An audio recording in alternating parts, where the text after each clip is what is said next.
बदलापूर पश्चिम barrage road या ठिकाणी असलेल्या डीमार्ट मध्ये एका ग्राहकाची फसवणूक झालेली आहे। नेमकी ही फसवणूक कशा पद्धतीची आहे आपण त्यांच्या माध्यमातून जाणून घेणार आहोत। त्यापूर्वी सर्वात महत्त्वाचं, डीमार्टला कुठलाही उद्देश आमचा असा नाही की त्यांची प्रतिमा मलिन करायची आहे किंवा आम्हाला डीमार्ट बद्दल काही आक्षेप आहे असं काही एक नाहीये, परंतु एक जनजागृती म्हणून आजचा हा व्हिडिओ जो आहे तो आम्ही प्रदर्शित करतोय। तर ग्राहकांनी सर्वप्रथम खरेदी करण्यापूर्वी कुठली काळजी तुम्ही घेतली पाहिजे हे आज आपण जाणून घेणार आहोत। एक ग्राहक आहे आपल्यासोबत, त्यांची फसवणूक झाली असं त्यांचं म्हणणं आहे। नेमकं काय घडलं आहे आपण जाणून घेऊया।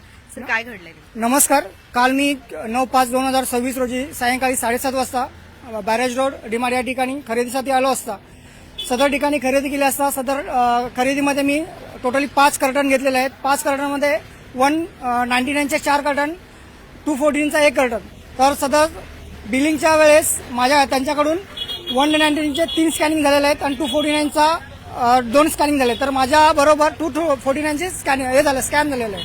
तरी माझं डीमार्टमधील ग्राहकांना एवढंच आव्हान आहे की सदर ठिकाणी खरेदी करून झाल्यानंतर बिलाची तपासणी करून आपल्याबरोबर असाही कोणताही फ्रॉड होऊ नये याची आपण दक्षता घ्यावी।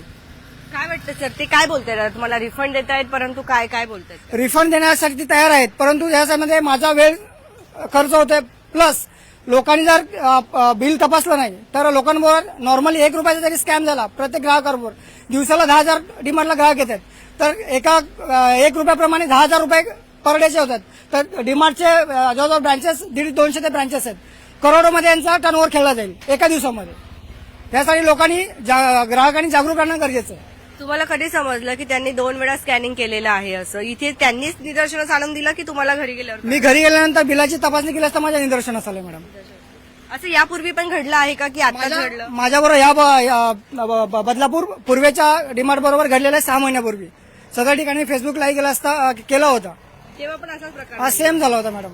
काय वाटतं, कधीतरी हुकून चुकून यांच्याकडनं होत असेल की मुद्दामून पण केलं जात असावं? हुकून चुकून ठीक आहे, तरी पण मॅडम तुमचा जो स्टाफ आहे ट्रेनिंग वाला स्टाफ आहे, तुम्ही स्कॅनिंग करता वेळेस तुम्हाला समोर पीसीच्या डेस्कटॉपवरती दिसत आहे बरोबर स्कॅनिंग कितीचा तुमच्या हातामध्ये तुम्ही प्रोडक्ट घेताय, प्रोडक्टवरती स्कॅनिंग लावलेलं आहे। मग ही चूक झाली नाही पाहिजे ना मॅडम। एक ग्राहक म्हणून आपण जर या ठिकाणी बघितलं तर एखादा चिमुकल्या मुलांनी जर कधी एखाद्या तिथून कॅडबरी उचलली, काही उचलली आणि तो जर चुकून दरवाजाच्या बाहेर गेला तर हे लोक त्याला पकडून आणतात, त्याच्या हातातली कॅडबरी असू द्या, चॉकलेट असू द्या, ते स्कॅन करतात आणि स्कॅन केल्याच्या नंतर त्याला बाहेर पाठवतात। म्हणजे जर डीमार्टवाले 1-1 रुपयांचा हिशोब ठेवतात तर मग ग्राहकांची फसवणूक अशा पद्धतीची का?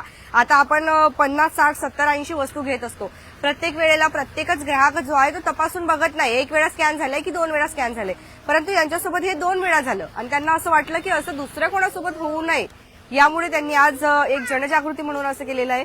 तर तुम्ही सुद्धा जर डीमार्ट म्हणून खरेदी करत असाल, खूप गर्दी असते मान्य आहे, परंतु जर अशा पद्धतीचा निष्काळजीपणा होत असेल, हलगर्जीपणा होत असेल तर याच्यावरती लक्ष दिलं पाहिजे आणि ग्राहकांनी सुद्धा खरेदी करताना कृपा करून तपासून खरेदी करा। काय सांगाल बदलापूरमधील ग्राहक? मॅडम, माझं मला एवढंच डीमार्टला विनंती आहे, जर आपण चुकून त्यांच्याकडून एखादी त्यांचा प्रोडक्ट डॅमेज केला तर ते लोक आपल्याकडून बिल करतात। लहान मुलांनी जर एखादी वस्तू बाहेर घेऊन गेली त्याच्यावर आपल्या फसवणुकीचा दुकानात गुन्हा दाखल केला जातो, तर यांच्यावरती फ्रॉडची केस का दाखल करण्यात येऊ नये? आता त्यांनी रिफंड दिला आहे का तुमचं? किती वेळ गेला तुमचा? 1 तास गेला मॅडम। 1 तास गेला आणि जर तुम्ही बघितलंच नसतं तर माझ्याबरोबर 149 रुपयाचा फ्रॉड झाला असता। धन्यवाद। आज हे एक ग्राहक आहे, अशा अनेक कंप्लेंट खरं तर डीमार्ट संदर्भात येत आहेत, म्हणून त्यामुळे आपल्याला असं वाटलं की आपण एक जनजागृती म्हणून आता ही कंप्लेंट जी आहे ती घेतली पाहिजे। कारण अनेक वेळेला खूप जणांचे मेसेज येतात, खूप जणांचे कॉल येतात की आमच्यासोबत असं झालंय तसं झालंय। तर तुम्ही जर खरेदी करणार असाल तर कृपा करून काळजी घ्या आणि मगच खरेदी करा।